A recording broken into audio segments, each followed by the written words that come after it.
ایران امریکہ اسرائیل جنگ میں اس وقت ایک پاز ہے.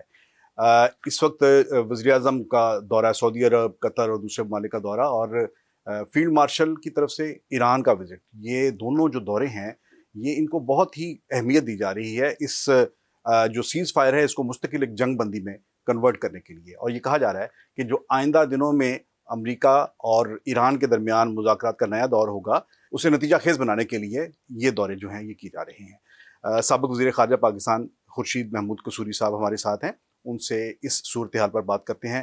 میاں صاحب بہت شکریہ آپ نے سما کے لیے وقت نکالا. یہ فرمائیں کہ جو اس وقت صورتحال جاری ہے آپ کیا سمجھتے ہیں کہ کہا جا رہا ہے کہ نوک پلک جو ہے وہ ٹھیک کی جا رہی ہے کہ ایگریمنٹ کی، اس ایگریمنٹ میں ممکنہ طور پر جو ایگریمنٹ ہے اس میں آپ کیا سمجھتے ہیں کہ ایران اور امریکہ کے لیے کیا بیسٹ ڈیل ہے؟ دیکھیے، پہلی چیز تو یہ ہے، شاید لوگوں نے اس سے پہلے یہ بات نہیں کی، عموماً جو ڈائلاگ ہوتا ہے وہ اتنی ہائی لیول پہ نہیں ہوتا. جیسے وائس پریزیڈنٹ آ گئے، ان کے اسپیکر اور فارن منسٹر. تو اس سے کیا نظر آ رہا ہے آپ کو؟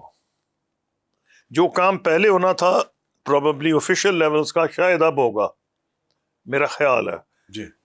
کیونکہ میرا اپنا خیال ہے کہ جو ڈیٹیلز ہوتی ہیں وہ لوور لیول پہ ہوتی ہیں. انلیس پچھلی دفعہ اتنا زیادہ کام ہو گیا جس کا مجھے علم نہیں ہے، میں نے تو فارن آفس کو پریزائڈ کیا، مجھے پتہ کیا ہوتا یہ ہے کہ لوور لیول پہ سارا تیار کیا جاتا ہے.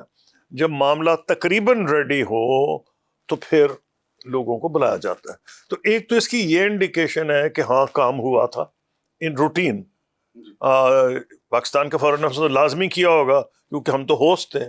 یہ بھی ناممکن ہے کہ ایران اور امریکہ میں اس پہ کوئی کام نہ ہوا پہلے سے، بالکل ہوا ہوگا. تو پھر تو سمجھ آتی ہے کہ ان کا اس لیول پہ ملنا، تو وہ کیا ظاہر کرے گا؟ وہ ظاہر کرے گا کہ بہت حد تک ان میں پہلے ہی اگریمنٹ ہو چکا تھا ان کے آنے سے پہلے.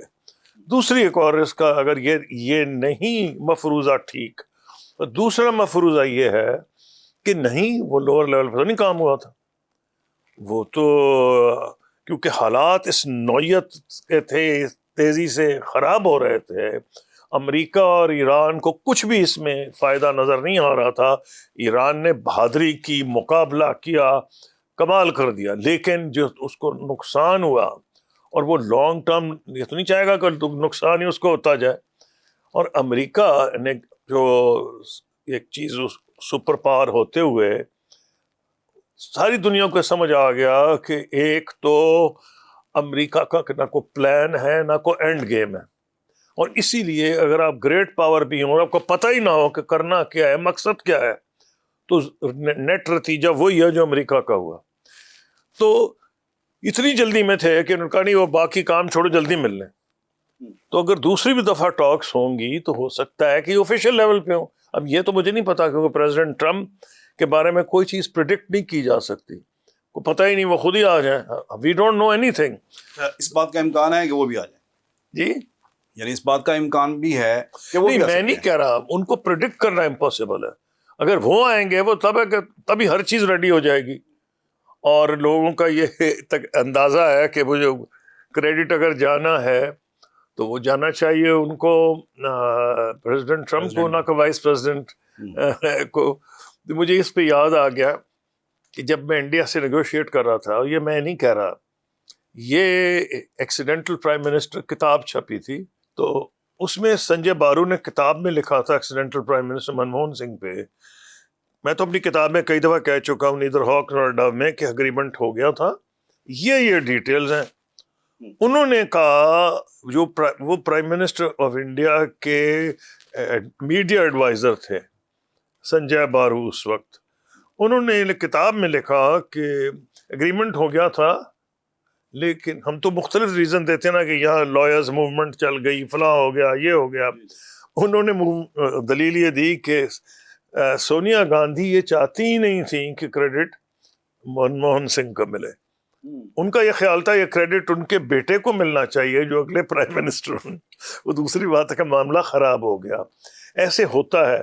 مثلا ایک یہ بھی تھیوری تھی کہ جب ابھی بی جے پی پاور میں نہیں آئی تھی اور ہمارا کانگریس گورنمنٹ کے ساتھ تقریباً ایگریمنٹ ہو گیا، تو آپ کو یاد ہوگا ٹریڈ پہ، لیکن بی جے پی کا ایک بندہ نے آ کے نیو یارک سے پوز کیا کہ ان کو مودی صاحب نے بھیجا ہے، اور انہوں نے کہا کہ بھائی آپ ان سے نہ کریں، ہم سے کیجیے گا، وہ کریڈٹ وہ لینا چاہتے تھے.